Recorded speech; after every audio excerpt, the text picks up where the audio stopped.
Hey guys, welcome to another class. Today's class is about trading psychology, specifically the 10% rule. So what is the 10% rule in trading psychology? The 10% rule is pretty simple. It's basically like a guide, like a guideline that helps traders like manage their emotions and manage risk. So like for example, the 10% rule would be something that would prevent you from losing your full account in one trade just because you weren't responsible with your money. It's also something that helps you with discipline, and it helps you emotionally so that you don't stress out too much or overdo your trades to a point where you start feeling like you really messed up, or you don't know what to do, or you start freaking out and you make impulsive decisions. So risk management, emotional control, and project preservation. 10% rule also helps with that. And make sure that when you do lose, like I said, you don't lose everything, but you lose a nice portion and you can still keep 90% of your profit to continue trading. So yeah, the core idea behind the 10% rule is to avoid emotional decision making by keeping risk controlled and ensuring long-term consistency in trading. All right, so why percent? So why not 20% or 5%? Why do we use 10% as what we want to maximize as a loss for one contract? So the reason why 10% is because we're trying to avoid big losses, we're preventing our emotional trading, and we're encouraging discipline. So essentially what we're doing when we cut it at 10% every single time, we're being disciplined. So let's say right now I'm looking at the chart. If I create a trade right here and I say, okay, this looks like a good trade to step in. If it doesn't go my way though, there's probably about a 10% area of margin that I will be able to sacrifice. But if it gets past that 10%, that's it. That's the trade. I'm done. And when you're disciplined like that, sometimes it might barely go under 10 and then go back. That's how it might work. But most of the time, you could lose a lot of money. So if you're disciplined and saying, yeah, I'm okay taking these small losses, like bam, 10%, big deal. We lost that trade. We didn't make the right analysis of that. But you just move on, and it's only 10%. You're being disciplined, and at the loss of what? Because you're not losing much if you're keeping it at 10%. So yeah, like another thing is preventing emotional trading. If you're losing too much, you become emotional. You lose more. You're going to lead more. You're making bad decisions because you're emotional. So when you're losing small at 10%, you're still in the right mind. You're still clear, and you're decisive, and you know how to make those trades accurately. Just after one small trade, you can hop into a new one, and then you have a clear sense, and you haven't lost too much money. And then the last point here is giving flexibility. So a general guideline to limit your risk is 1 to 2% of your total account size. So let's say I have $1,000 in my account, and I'm using, this would be more, but let's say maximum I'm using $100. Okay, so of course that's a little bit more than 1 to 2% of risk, but overall in the day, all I am aiming for usually are just small percentages. And I've talked about this before on our psychology classes and other things. If I start to lose 2 or 3% in one day, I turn off my trading monitor, I leave my trade set up, and I'm done, because I don't want to do emotional trading. I don't want to do revenge trading, because that's where we lose the most money. That's where I've lost the most money. So yeah, that's why 10%. Emmanuel? All right, so how do we use the 10% rule?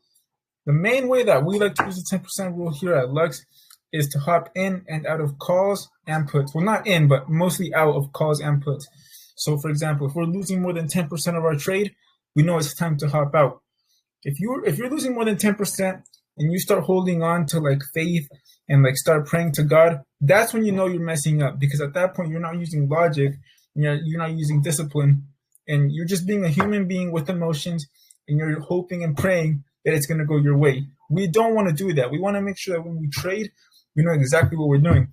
So when things go left, for example, when we're losing more than 10% or 10%, you know that we're ready to hop out. Now, there are exceptions. For example, super early in the morning, if the market's moving really fast and say it blows past 10% straight to 15%, and then it climbs right back up right away.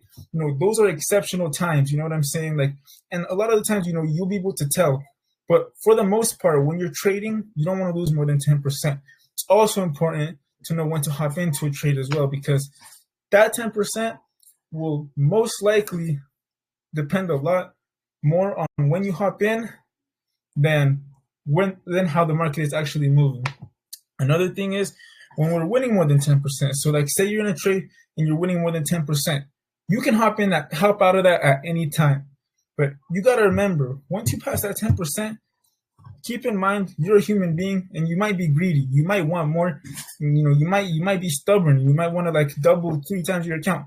Remember, 10% is good. That's what we aim for every day. You want to get a 10% profit and get out of there. Because if you don't, you're gonna end up losing. Not even 2 days ago, I was up like $100, and then I was like greedy, so I got back in, right? Then I lost $350. I got back in to revenge trade. You know what I'm saying? This is way more than my 10%. At this point, I'm not using any percentages. I'm just going crazy. I hop back in, and then I'm up $250. So I'm all happy and stuff, right? But I was up $250, and I felt like the market was going to keep going just because of how strong it was pushing. Keep in mind, I'm well over my 10%. I'm like at 49%. What did I do? I held, and I watched it drop all the way past below 10% of my profit into 10% of my negatives and way past it. And I ended up losing $250 for the day. So that's what I mean. If I would have just stuck with my 10% for that day, I would have been profitable regardless whether I lost both times. If I had just because I had won that first time. Like, it doesn't matter what you're doing. 10% is what you want to keep it at. It's usually the best strategy to make sure you don't blow your account, you don't lose more than you want to lose, and to make sure you stay profitable. Because at the end of the day, it's about not being greedy, and it's about having self-control and that type of discipline when trading. So, and like Sam was saying earlier, when we trade, we want to use around 10% of your account per trade. You don't want to, throw in your whole account or throw in half of your account, hoping that it's going to like just blow up.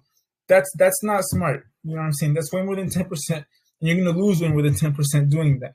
So, yeah, guys. Also, remember, 10% of 10% is 1%. So, like, say you use 10% of your account and you lose 10% of that, you're really losing 1% of your account. Just think about that. All right. All right, guys. So this is our main message for today. Our main message is that we want you guys to be smart traders. We want you to be disciplined. We want you to be in control instead of your emotions in control. So here's a quote. Always prepare yourself so that regardless of your loss, you are able to trade another day. Guys, super simple. You have to be disciplined, and you have to be the person in control. If your emotions are in control and you're just spamming your phone, you're going to blow up your account, and you're not going to be able to trade another day. Would you rather take a small loss and then get back to trading the next day, or blow your account and not trade for weeks or even ever? So essentially this means that we never want to risk too much on one trade or risk anything that will completely wipe us out as a trader. Losses are inevitable in trading. We're never always going to predict the market every single time. But if you're able to manage your risk, you will be successful. You will be able to have enough capital. You'll be able to use compounding as long as you are in control and you have good risk management. So our key takeaways for today are: never bet so much on one trade and it ends up being bad. Don't be too emotional. Okay, you have to have emotional control as a trader, and look for longevity. So when you're a trader, instead of looking for big wins like, oh, I made $500 in one day and then I lost a bunch the next day. No, we want small and consistent wins, because that's going to make us better in the long term. That's longevity right there. So in short, trade smart, stay disciplined, and always be ready for the next opportunity. All right, Emmanuel, you got anything else for them? I think that's it.